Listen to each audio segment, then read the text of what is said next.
Good afternoon and welcome along to the Rugby League Verdict. It has been a huge week. On Saturday, Hull KR ended their 40-year wait for silverware when they won the Challenge Cup. And yesterday, Wigan Warriors legend Billy Boston became the first rugby league player in the sport's 130-year history to receive a knighthood, which of course has generated plenty of praise. This from the Prime Minister, Keir Starmer, says Billy Boston is a true trailblazer who has contributed hugely to rugby league. It's a historic wrong that a sport which is the backbone of many communities has waited so long to receive this honour. Boston is a legend of the game who overcame prejudice to represent Great Britain and opened the door to a more diverse game. He has left a truly enduring legacy. The first knighthood in rugby league could not go to a more deserving player. I am delighted to say John Wilkin joins us this afternoon on the Rugby League Verdict. And John, you're not in a studio, you're in a beautiful garden. This isn't your garden, is it? It's not my garden, no. I'm at the Neville Holt Festival in Leicestershire. It's a festival that celebrates getting young people into the culture and the arts. I'm watching an opera tonight, Così fan tutte by Mozart, which sounds very highbrow. But yeah, I'm here just supporting it. I think anything that encourages young people to get involved in the culture and the arts, I think is great. There's a great sports programme, Lauren Steadman in conversation, Alistair Brownlee, Alistair Cook, and then the good, the bad and the rugby. The podcast that beat us in the podcast awards, they're struggling for ticket sales on Monday, Jenna, so they asked me to plug, and if they don't sell out, maybe we'll do it next year. Count us in. Fantastic, fascinating. I certainly didn't see you as an opera type, but anywho, now listen, I want to start with Billy Boston. It's certainly an honour, John, that is long overdue. Yeah, without doubt, just a legendary character of the game. Overcame so much prejudice in a different time to rise to the top of the sport. His achievements are just incredible, and for him to be recognised, I just believe it's the right thing. It's quite remarkable, really, that not a single rugby league player had been recognised in this way. So for Billy to be the first, what you'd imagine to be a number of people to be recognised in this way would be great. We had Lisa Nandy on the podcast from the DCMS Department, Secretary of State, and she said that it's her will to make sure that rugby league players are reflected. It's great to see Billy on the list. Yeah, it certainly is.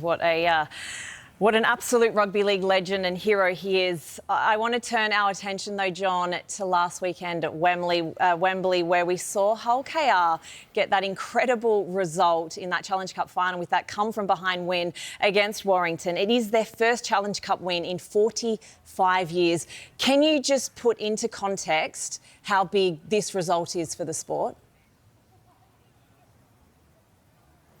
Yeah, I think it's huge for the sport, but it's such a landmark moment for a club that has been so long without silverware. For them to win, under the pressure of, history was against them, and to do it, I think it's an incredible achievement. And we've been speaking so much about all of the positive things that Hull KR have brought to our competition, the richness that they bring in terms of attendances and activation on a game day, and all of these positive things. And you were almost willing them to win. I felt incredibly sorry for Warrington and in the nature of the defeat, but it was just seismic that we see, I think, the rise of a team that will be at the top for years and years to come, Jenna. I think it's that big.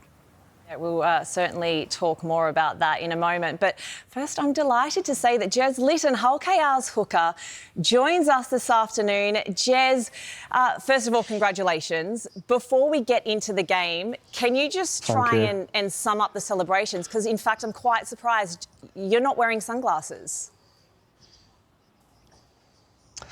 Yeah, I think I'm just coming round today. We was back in with the boys, so we had a good little sweat session. Got out on the field in the sun, which was nice. But yeah, we had a good few days. Saturday and Sunday, we had the parade and some good celebrations in London after the game. We've seen some incredible shots of the homecoming, the city of Hull in an absolute party mode.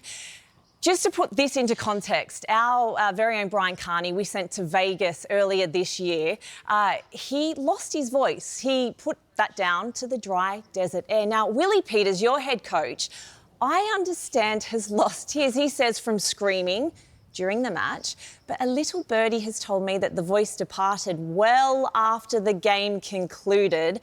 Jez, what can you tell us? And I suppose, has his voice returned? I aren't going to let too much slip, but there was a lot of beers going about, a lot of shouting and singing from the boys. So I think a few of the lads lost their voice, and I think Willie was part of that as well. So he sounded a bit better today, but yeah, I can say he had a good few beers with the boys after the game. Well, that's incredible to see. We're also seeing some incredible shots at the minute of the fans of the city of Hull. Just try and put into context, Jez, what this victory means to your hometown. It was unreal. Like I said, I've never seen anything like it. Just to see how passionate and the full community came out. The travel from the ground to the city hall, like everyone in the East Hull community was out. It was like goosebumps for us boys. The overseas boys as well said they've never seen anything like it. And then, yeah, it was just unreal. Even to see our board members, Neil, he deserves it. The other board members, and just like the older generation of fans, it's 45 years of wait. So we're just happy to be a part of it. It's not really sunk in yet, but I'm sure in the coming weeks, in the future, it will. Yeah, absolutely. I was leaving Wembley after the game, and honestly, the fans were in absolute party mode. I want to talk a little bit about the game itself, because it certainly looked as though it belonged to Warrington. They had that 4-point lead with just minutes to go. A Tom Davies try, followed by that incredible Mikey Lewis conversion, won the game for your side. Obviously, we know Hull KR, you never gave up. But did you at least for a second think it's gone, we've lost it? I thought we've always had a chance because we're a team that backs our defence. I think we can show we can win in different ways now. But I think there was like 7 minutes to go. We had a real good defensive set, and then Snead jumps out and kicks a 20-40. And I started questioning myself a little bit, thinking, could that be a big moment in the match? Could it be their day? But I think we're just stuck in there. We ended up getting a couple of attacking sets, and then, yeah, the rest is history. Certainly is a side that never gives up. John, as for you, watching the coverage back from the weekend, it certainly seemed like you simply never doubted your former team.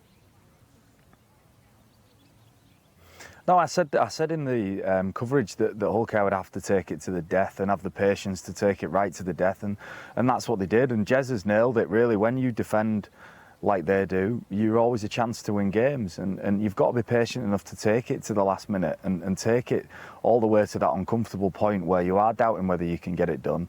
And that's what Hull KR have done. And under Willie Peters, I think Willie Peters is an incredible coach. Like, he has single-handedly changed the culture and the mentality of a club, and you know, galvanised by players who are bought into it. It's such a powerful thing when you get coaches and players aligned. But Hull KR's spirit and determination led me to say, well, they can take it to the last minute and win it, and that's what they did. And it was some finish, wasn't it? What a finish to the game.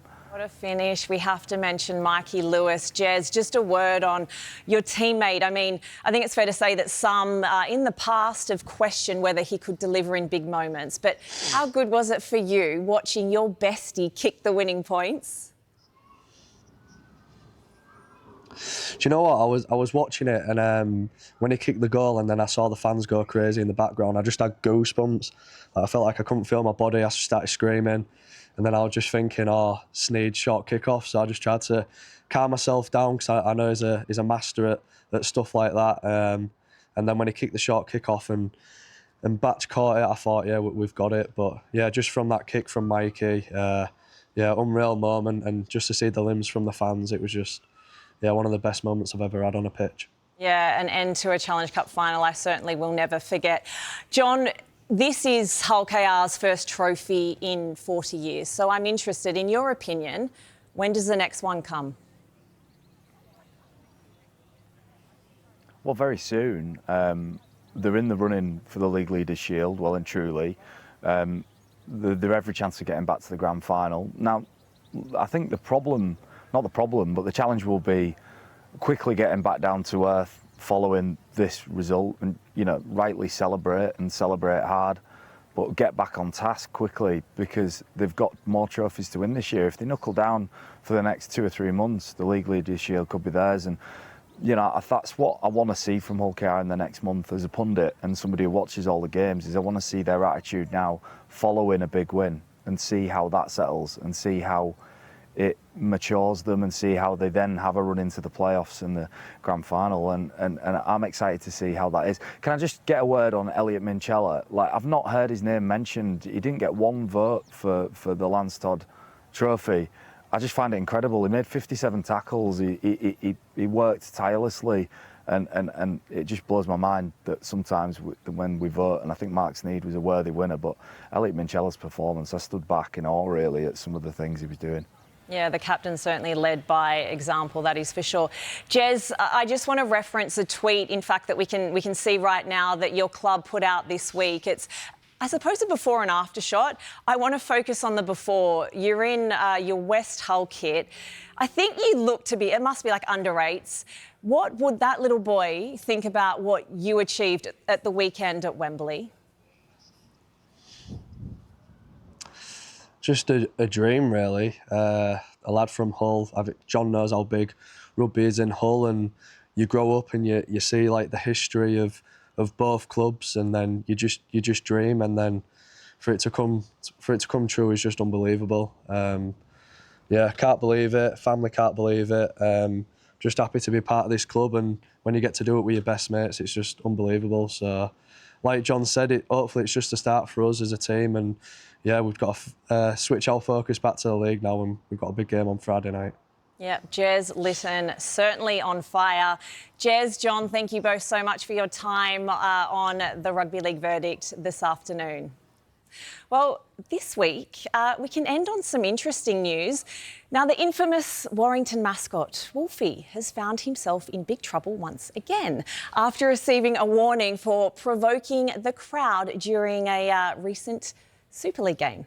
It's been alleged now that he attempted to rile up the home crowd after the referee gave a penalty against the Wolves during their match against Hull KR last month. It is believed that the mascot outstretched his arms and shrugged his shoulders, giving an impression of his disbelief of the decision. All this done whilst facing the Warrington supporters.